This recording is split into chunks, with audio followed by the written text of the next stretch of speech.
نحمدہ ونصلی علی رسولہ الکریم۔ اعوذ باللہ من الشیطان الرجیم، بسم اللہ الرحمن الرحیم۔ الصلاۃ والسلام علیک یا سیدی یا رسول اللہ وعلی آلک واصحابک واہل بیتک یا سیدی یا نور اللہ۔ محترم حاضرین، آج ماہ شعبان المعظم کی 1 تاریخ ہے اور انشاءاللہ العزیز اس سے اگلا جو ماہ مبارک ہے وہ ماہ رمضان المبارک ہے۔ ماہ رمضان المبارک کے یہ استقبال کا مہینہ ہے۔ ماہ شعبان کی بذات خود بہت بڑی فضیلت ہے، اور اس میں پھر ایک رات جو کہ 15ویں شعبان کی رات ہے، جس کو ہم شب برات بھی کہتے ہیں، تو یہ رات بھی بہت بڑی فضیلت والی رات ہے۔ اس کے علاوہ یہ وہ ماہ مبارک ہے جس مہینے کو نبی علیہ السلام نے اپنا مہینہ ارشاد فرمایا الشعبان شہری، شعبان میرا مہینہ ہے۔ تو اس مہینے کو رسول اللہ صلی اللہ علیہ وآلہ وسلم کے ساتھ بہت ہی خاص نسبت ہے۔ اس لیے فرمایا گیا کہ جب ماہ شعبان المعظم آئے تو ماہ شعبان کا بھی استقبال کیا کرو، یعنی اس کے لیے تیاری کیا کرو، اس کا اہتمام کیا کرو، اور جب آ جائے تو پھر اس کا احترام کیا کرو، اس لیے کہ یہ سعادتوں کا مہینہ ہے۔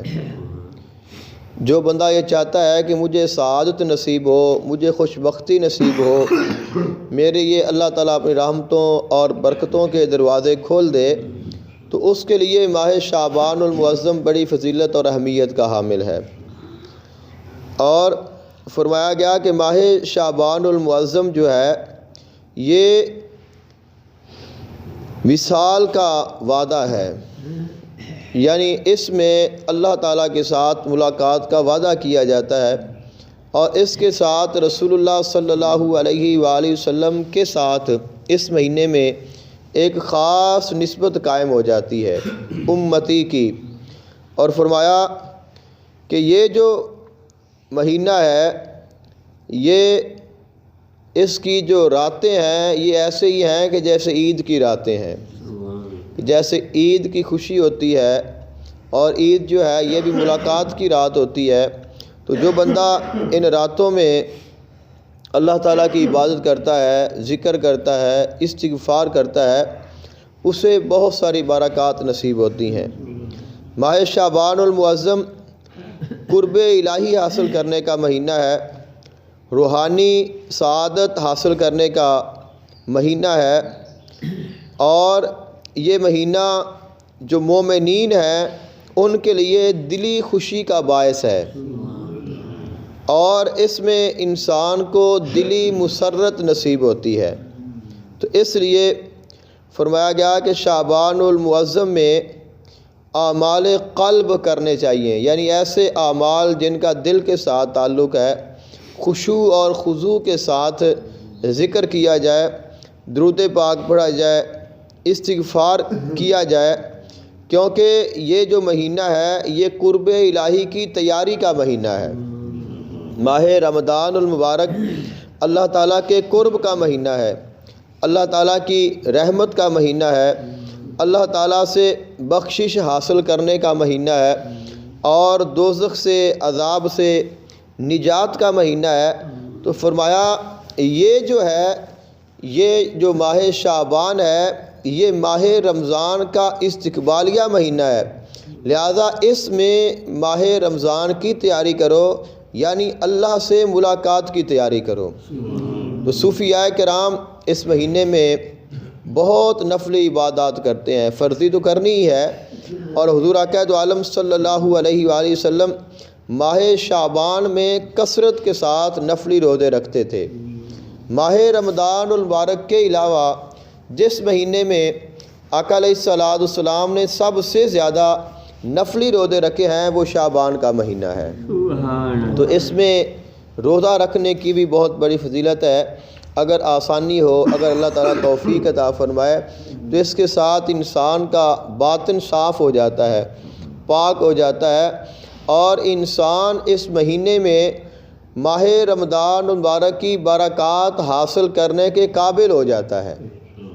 جیسے ہم نے کوئی کام کرنا ہو تو ہم کوئی چیز کچھ بھی کرنا ہو تو ہم اس سے پہلے اس کی تیاری کرتے ہیں، تو اگر تیاری نہ کی جائے تو ہم کوئی کام نہیں کر سکتے۔ کہیں جانا ہے، کچھ بھی کرنا ہے تو تیاری ضروری ہے۔ تو یہ جو ماہ شعبان ہے یہ تیار ہونے کا مہینہ ہے، ذہنی طور پہ، قلبی طور پہ، روحانی طور پہ، جسمانی طور پہ۔ اور بہت سارے لوگ ہیں جن کو میں نے خود دیکھا ہے کہ وہ ماہ شعبان میں باقاعدہ ماہ رمضان المبارک کی تیاری کرتے ہیں، یعنی اپنی سحری کا انتظام کرتے ہیں، افطاری کا انتظام کرتے ہیں کہ ہم نے سحری کیسے کرنی ہے، ہم نے افطاری کیسے کرنی ہے، ہم نے اس مہینے کا جو راشن ہے وہ کیسے کرنا ہے۔ تو وہ سارا جو انتظام ہے وہ ماہ شعبان میں کر لیتے ہیں۔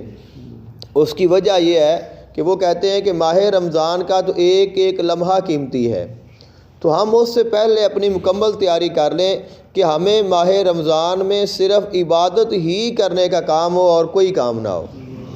تو بہت سارے لوگ ہیں جو ماہ رمضان المبارک میں عموماً جو ان کے دنیاوی کام ہیں وہ جس حد تک ہو سکے وہ ترک کر دیتے ہیں اور عبادت الہی میں مصروف ہو جاتے ہیں۔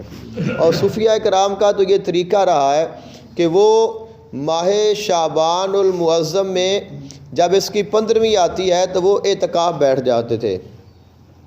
ایسے جو صوفیہ کرام جنہوں نے اللہ تعالیٰ کی خاص رحمتیں حاصل کرنی ہوتی تھیں تو وہ 15ویں شعبان کو ہی اعتکاف بیٹھ جاتے تھے اور پھر وہ عید کی رات اعتکاف گاہ سے باہر آتے تھے، کہ اس میں پھر یہ ہوتا ہے کہ اگر ماہ رمضان 29 کا بھی ہو جائے تو ان کے 40 دن پورے ہو جاتے ہیں، اگر 30 کا بھی ہو جائے تو پورے ہو جاتے ہیں۔ تو وہ 15 شعبان سے ہی اعتکاف بیٹھ جاتے ہیں، یہ دن بھی اور پھر پورا ماہ رمضان کا مہینہ بھی اعتکاف میں ہی گزارتے ہیں۔ اعتکاف مطلب کہ پھر اپنے آپ کو اللہ کے لیے وقف کر دیتے تھے اور کوئی کام نہیں کرنا۔ اور آپ کو اعتکاف کا پتہ ہے کہ جو بندہ اعتکاف بیٹھ جاتا ہے پھر وہ کوئی دنیا کا کام نہیں کرتا، نہ فضول بات کرتا ہے، نہ کسی سے کوئی کام کرتا ہے، نہ تجارت کرتا ہے، نہ لین دین کرتا ہے، نہ میل جول رکھتا ہے، بس صرف اللہ کا ذکر کرتا ہے۔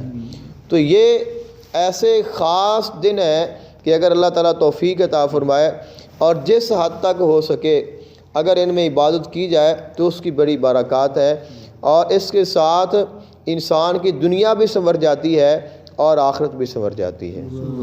دعا ہے اللہ تعالیٰ عمل کی توفیق عطا فرمائے۔ افضل ذکر لا الہ